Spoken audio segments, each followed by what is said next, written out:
Morbius has finally hit theaters after being delayed and delayed and delayed for about 2 years, but was this film worth the wait? Let's find out. Comic book films have been squarely at the epicenter of the cultural zeitgeist for quite a while now. And as such, a lot of people, critics, filmmakers, and just some movie fans have openly and widely criticized comic book movies for a myriad of reasons. Some claim that they are these vapid corporate products rather than pieces of art, and generally speaking, I have to disagree with this perspective. I think a lot of comic book movies have come along in the past few years that are really emotional and excellently made and feature a lot of deeply human moments. The Batman, just a couple of weeks ago, for example. Sure, back when comic book movies were really first ramping up, there were mistakes along the way, in movies that by today's standards seem kind of quaint in a way. Are they still made by multi-billion-dollar corporations? Yes, but does that automatically renounce them of any artistic merit? Of course not. However, every once in a while, a movie comes along that I think gives a sense of validity to their arguments.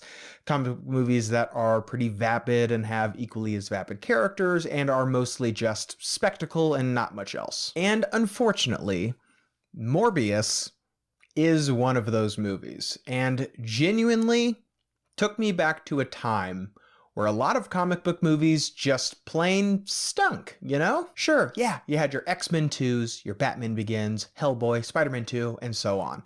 But at that same time, you would get movies like Daredevil, or Ghost Rider, or Fantastic Four, and like Jonah Hex. And it's so weird and kind of mind-boggling how easily and seamlessly this film fits right in with the latter. It's genuinely so strange how dated this movie feels. This movie, Morbius, feels like its script has been sitting on a shelf at Sony since 2006 and has just been collecting dust when one day Avi Arad himself unearthed it and just blew the dust off of it like it was some ancient artifact. He read the script and then he said, hey, let's go ahead and make a movie. That really is one of the few rational explanations for this movie.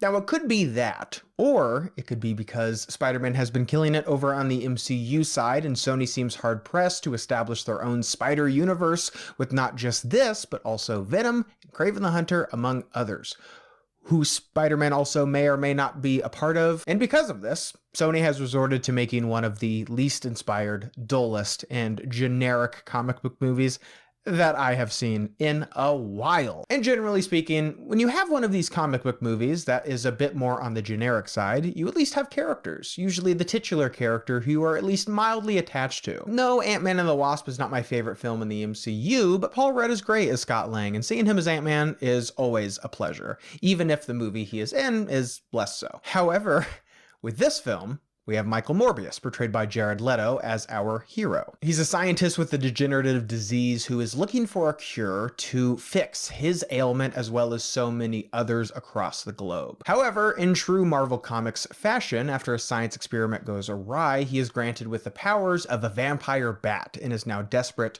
to control his insatiable thirst for blood. Which, hey, if I'm being pretty honest, that sounds like it could be a lot of fun. Sounds like it could be interesting.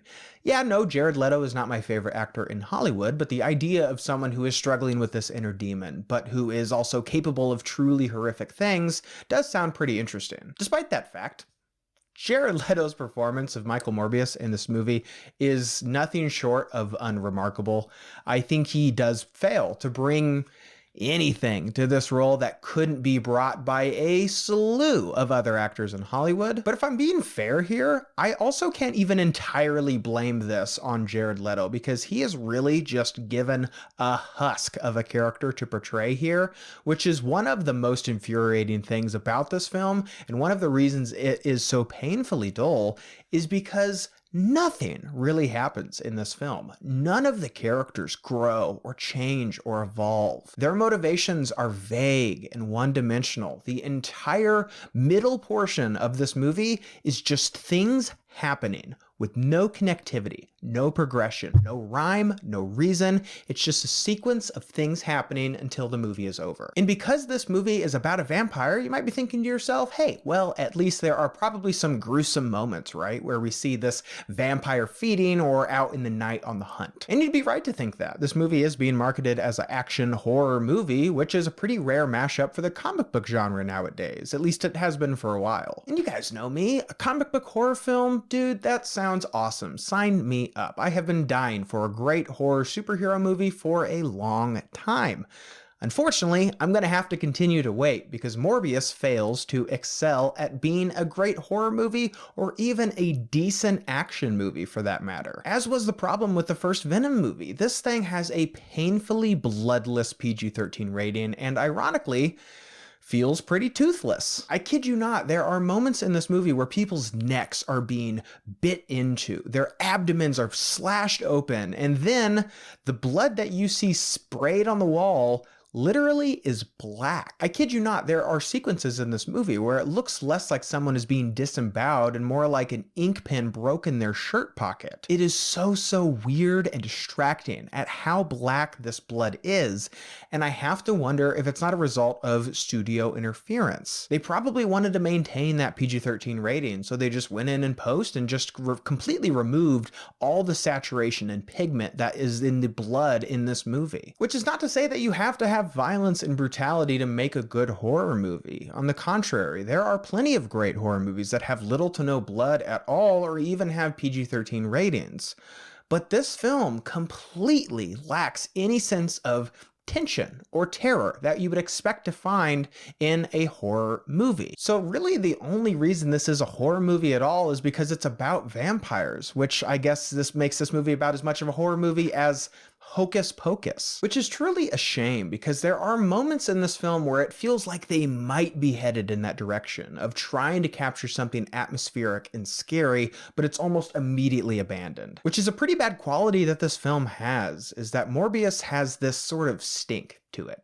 And it feels like this film is the result of a ton of studio interference and producer notes, and I'm willing to bet that this thing was mangled as a result of Sony's interference. I refuse to believe that the studio did not get involved in this movie because the editing of this film is truly bewildering. There are seemingly sections and multiple scenes from this movie that you feel like there should be in there. References to conversations or moments that we never see. It genuinely feels like moments are missing from this movie. It's so jarring. So what you do see in this movie just feels like this dull mess of a film. To say the characters are one-dimensional is an understatement. They are completely hollow, and almost the most baffling choice made in this entire movie is the primary antagonist of this film. He's not just copy and pasted archetypes from so many comic book films, but literally in Venom. And not just the first Venom, but Venom 2. Apparently Sony has exactly one idea for what a supervillain can be in a comic book movie, and it's just kind of, yeah, just give them the same powers as the good guy and then they'll fight in the end. I genuinely think that Sony should be embarrassed of this movie, because it does feel like they kind of are, but then they also aren't, because the post-credit scene of this movie, truly one of the worst things that I've seen in a modern comic book movie. Dear God, is it bad? This entire film, from beginning to end, is completely dull. The characters are as flat as the pages that they were written on. There is not a single memorable moment or action set piece in this entire thing, and I would be genuinely surprised if you remember a thing about this movie the moment you leave your seat. So did you guys see Morbius? I'd love to know what you think about it. Make sure you leave your thoughts and opinions down below. And as always, guys, thank you so much for watching today. I hope you liked today's video, and if you did, you can click on the link down below so you can subscribe to my channel to see more movie reviews and movie related things. Again, guys, thank you so much for watching, and see you next time.